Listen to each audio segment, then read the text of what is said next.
There's a saying in the meadows, whispered between clumps of clover and carried on the soft rustle of wildflowers, even the smallest can outwit the fiercest. For most of the meadow folk, it was just a story to comfort nervous mice and sparrows.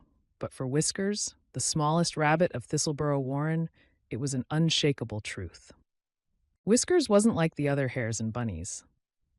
While the others boasted strong legs for darting through the briars or soft fur that helped them blend with the earth, Whiskers had something no one could take from him: a sharp mind. And it wasn't long before Whiskers' cleverness was needed more than ever. You see, the meadows suffered a great disturbance every spring. The beast, an enormous shaggy creature with yellow eyes that glowed like twin harvest moons, would emerge from the dark woods, lumbering into their tranquil fields in search of prey. The beast wasn't picky.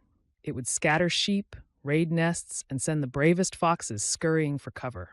Worse still, it loved rabbit stew. And this spring, it was hungrier and bolder than ever, leaving the meadow folk trembling in fear. The council of animals gathered as usual under the great elm to discuss how to deal with the beast. The owls hooted for caution, the squirrels suggested hiding, and the rabbits, well, they were ready to abandon Thistleborough altogether. Only Whiskers, perched on a rock smaller than himself, dared to speak up. Running won't save us. The beast will follow. If we want to live in peace, we must stop it here. A ripple of disbelief passed through the crowd. "Stop the beast," snorted Gravelpaw, the burly badger, who liked to think of himself as the meadow's unofficial protector. "What are you going to do, Bunny? Lecture it to death?"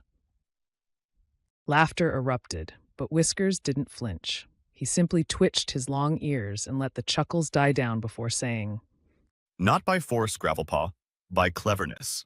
I'll outwit the beast." The crowd fell silent. Even the crows, who loved to jeer, tilted their heads with curiosity. Gravelpaw crossed his massive arms. "All right, genius. If you're so smart, what's your grand plan?" Whiskers simply smiled. "You'll see, tomorrow at dawn. Trust me." When dawn broke, Whiskers didn't just have a plan, he had a game.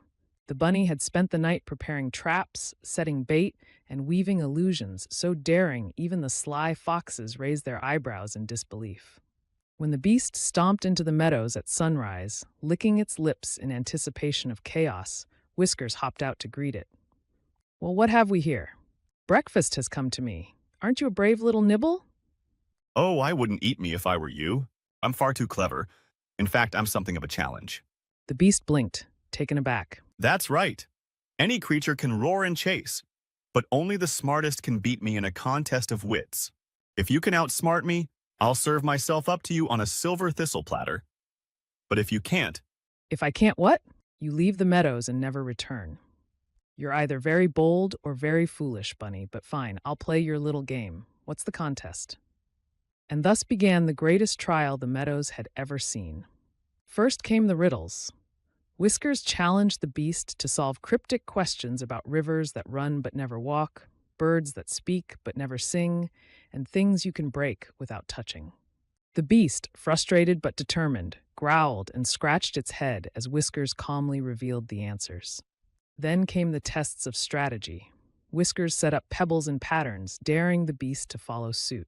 He led the beast into a maze, twisting and turning among thick bushes and hidden paths, while he himself emerged with ease. Finally came the grand finale, the traps. Whiskers challenged the beast to follow him into a shadowy thicket where he had, quite cleverly, rigged branches and vines into a snare. The beast, laughing at what it thought was the rabbit's final mistake, lunged into the trap.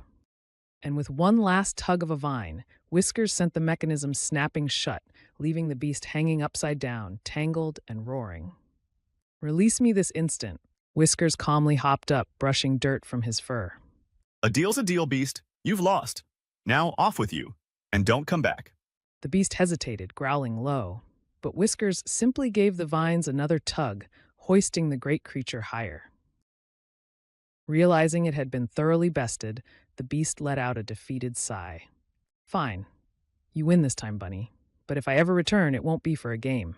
And if you do return, just remember, you'll always be up against the bunny who's smarter than the beast." With that, the beast retreated to the dark woods, its tail between its legs. Meanwhile, Whiskers returned to the great elm, where the entire meadow erupted in cheers. From that day on, the littlest bunny became the meadow's greatest hero, proving once and for all that wit, not might, is the greatest weapon of all.